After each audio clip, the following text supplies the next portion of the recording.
Hello everyone, welcome back. It's time for the R9 cards to be put through their paces in this installment of the series that is centered around the first Dying Light game.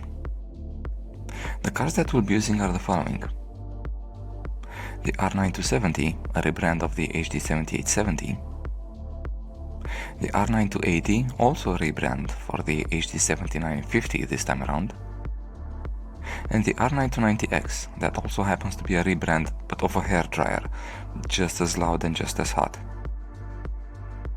The mix of 2, 3 and 4 GB RAM of video cards was then placed in the same Z230 workstation from HP, using the same E3 1241v3 Xeon and 32 GB of DDR3 at 1600 MHz running in dual channel.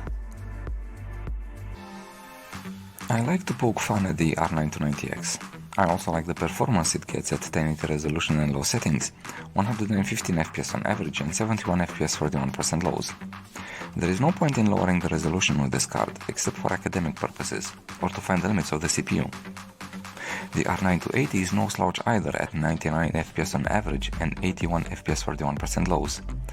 If anything, this last value points out to a more consistent frame delivery for this card. As for the slowest of them, the R9-270, it still managed 81 FPS on average with 1% lows in the high 60s. The game experience is good with all three cards, and the 1% lows are a respectable ratio from their average. So, academic purposes and all, the results at 1600 by 900 show the same hierarchy, as pretty much everyone expects.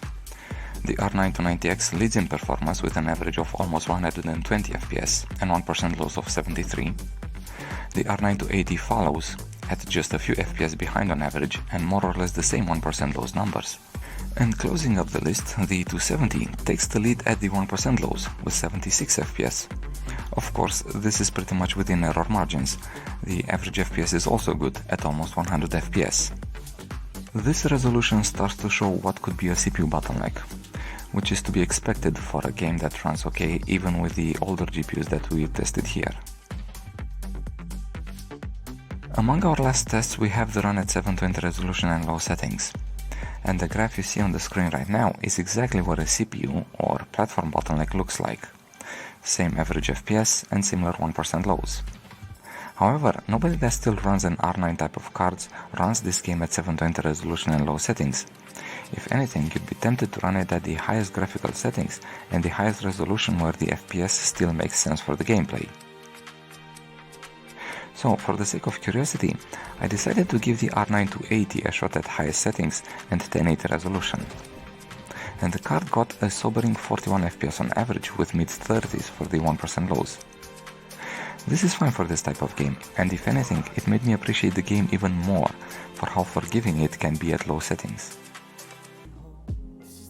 There are a few cards that we already reviewed on the channel. If you're interested in seeing how these performed in Dying Light, then make sure to subscribe so that you don't miss it.